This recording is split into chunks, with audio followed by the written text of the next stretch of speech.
Samajwadi party के नेता आपके घर आए हैं, क्या आश्वासन दिया है? साहब आप कह रहे अपने प्रेम से रहो, कुछ नहीं होगा।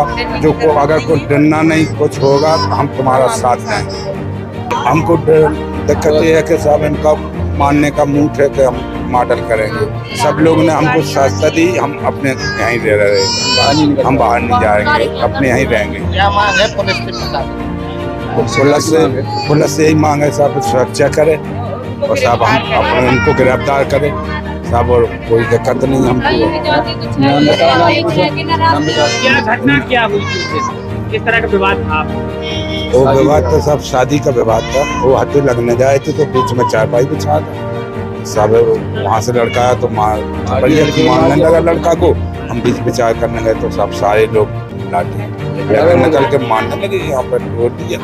सरकार के लोग आए थे, हमें ये आश्वासन देकर गए हैं कि वो हमारे मतलब साथ में हैं और पूरी तरीके से हमें फुल मदद भी कर रहे हैं और मतलब हमें हौसला दिया है कि आपको डरने की जरूरत नहीं है, हम आपके साथ में हैं। इसलिए हमारा हौसला और मजबूत हो गया है। इससे पहले धमकियां दी जा रही हैं? बहुत धमकियाँ आई हैं सर, हम लोग बाहर भी नहीं निकल पा रहे हैं और अंदर अगर हम 16 तारीख से कोई हमारे घर में ढंग से सोया नहीं है, इसलिए कि वो धमकी देते हैं। अंदर बंद हो गई, इतनी गर्मी में हम लोग अंदर लेटते हैं, धमकियां वहाँ से बराबर आ रही हैं। लेकिन जो साहब लोग आए उन्होंने हमें हौसला दिया है। भी औरतों के हाथ टूटी हैं? हाँ साहब, वो सच्चाई ऐसी है साहब कि वो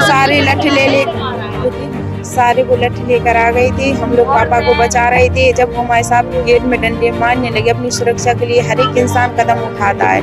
अब ये बताइए, हम कदम नहीं उठाते तो वो हमें, हमारे पापा को तो वहीं मार डालते अपनी। हाँ, अभी हमें साहब बहुत दिक्कत है। हम ये चाहते हैं कि साथ में हमारे भाई लोगों को भी इन लोगों ने बंद किया है, क्योंकि पुलिस वाला भी जो दरोगा था वो पहले ठाकुर था, लेकिन अब जो साहब आए हैं वो हमारी फुल मदद मतलब देखभाल कर रहे हैं। लेकिन शादी में जमानत हुई है। हमारा कहना ये है कि जब तक वो गिरफ्तार नहीं होंगे तब तक हम लोगों को खतरा ही खतरा है। वो सीधा बोल रहे हैं कि आपको मारेंगे, बोटी करना है। मंत्री साहब, आप मवैया गांव पहुंचे, पीड़ितों से मिले, किस तरह की बात है, क्या पूरा? महोबा जिले के गांव मवैया, थाना अजनर में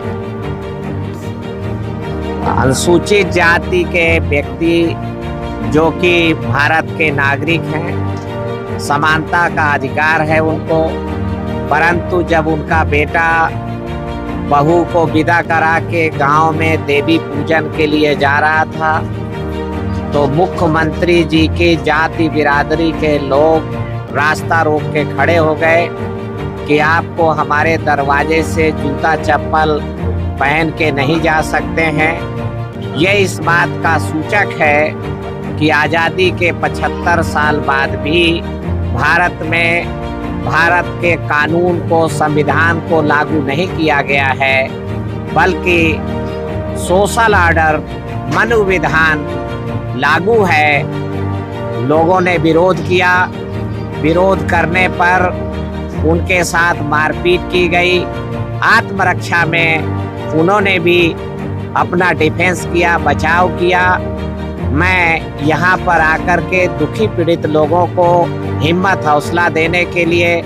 क्या बताया परिवार ने? परिवार ने बताया कि ये एक तरफा कार्रवाई हमले की गई और हमें अपमान करने के इरादे से की गई, और चूंकि मध्य प्रदेश का इलाका लगा हुआ है और वहाँ भी कानून को लागू नहीं किया गया है तो रीति रिवाज, संस्कार प्रभावित होते हैं। माननीय अखिलेश यादव समाजवादी पार्टी के राष्ट्रीय अध्यक्ष जी ने इसका संज्ञान लिया 17 तारीख को ही, और उन्होंने ट्वीट किया और डीजीपी और प्रमुख सचिव गृह को निर्देशित किया कि इसमें कठोर कार्रवाई की जाए।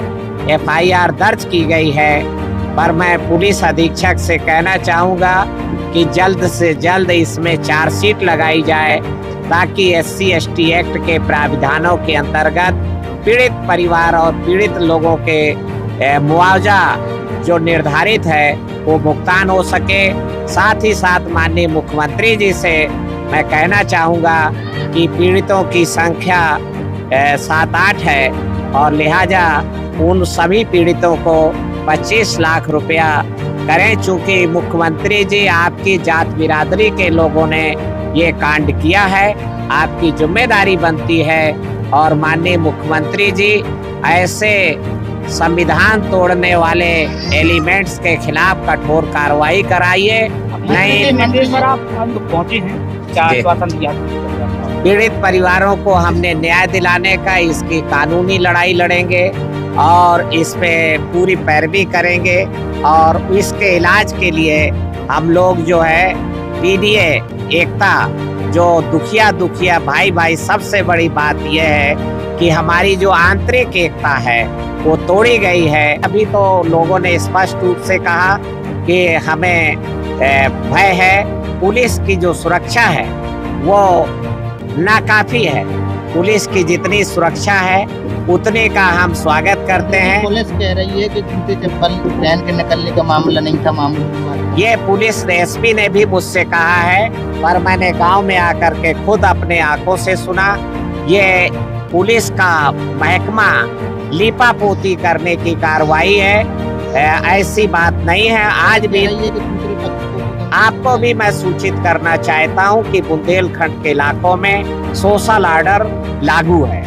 छुआछूत की अभी भी घटनाएं प्रचलित हैं। हमारे वाल्मीकि भाइयों को अभी भी हैंडपंप से बुंदेलखंड के इलाकों में सार्वजनिक हैंडपंप से पानी लेने में मनाही है। तो इसलिए ये कठोरता के साथ जब ऐसे चूंकि पुलिस के अंदर भी भारत के सामाजिक रीति रिवाज को लागू करने वाले लोग, उससे फायदा उठाने वाले लोग हैं और तो इसलिए वो लीपापोती करना चाहते हैं। इसकी हम निंदा करते हैं। हमें भी एसपी से, मैंने यहाँ आने से पहले बात किया, एसपी ने मुझे भी ऐसा ही कहा। तो ये सत्य नहीं है। ये घटना पूरी तरीके से मनु विधान को लागू होने के कारण है। मनु विधान को कुचल दें, संविधान को लागू कर दें, सारी समस्या खत्म हो जाएगी। धन्यवाद आप लोगों को। क्योंकि ये मवैया जो हम गांव में आए हैं, माननीय राष्ट्रीय अध्यक्ष जी के संज्ञान में ये घटना गई, तो उन्होंने हमारा पूरा डेलीगेशन भेजा और भेज के हम लोगों ने जो जानकारी की है, तो ऐसे लगता है कि आज़ादी के 75 साल बाद भी भारत का संविधान लागू नहीं है। मनु का कानून लागू है और जिस प्रकार से जो घटना घटित की है, बहुत ही निंदनीय घटना है। गाँव क्या आपके गाँव वालों से भी बात हुई है? गाँव वालों से भी बात हुई, पीड़ित परिवार से भी बात हुई है। उन्होंने साफ कहा कि अभी भी हम लोगों को इनका डर भय रहता है और हमें लगता है कि हमारे साथ कोई भी घटना अभी भी घट सकती है। पीड़ित परिवार से आप कह रहे थे कि ये बात संसद में उठाने कौन सी बात है? हाँ, जो पीड़ित परिवार है और लगता है हमें कि ऐसे कि जैसे कानून व्यवस्था पूरी तरीका ध्वस्त हो गई, इन्हें न्याय नहीं मिल रहा है। अगर इन्हें न्याय नहीं मिलेगा तो निश्चित रूप से हम इस बात को संसद में उठाने का पुलिस लगातार कह रही है कि मामला लड़ाई का था, जूते चप्पल पहन के निकलने। नहीं, ये जब हमने यहाँ आके जानकारी की है, ये बिल्कुल गलत बात है कि लड़ाई का था। बल्कि ये जो बेचारे वो शादी के बाद में जो देवी देवता पूजने गए थे, तो जूता पहन के अपने जा रहे थे। उन्हें इस बात को बुरा लगा कि हमारे दरवाजे से जूता पहन करके के लोग जा रहे हैं, हमें न जूता पहन कर नहीं जाने देंगे। इसी बात पे हम लोगों ने माना। क्या आश्वासन दिया है? भाई हम पीड़ित परिवार के साथ में, उनकी हर कानून के साथ उनकी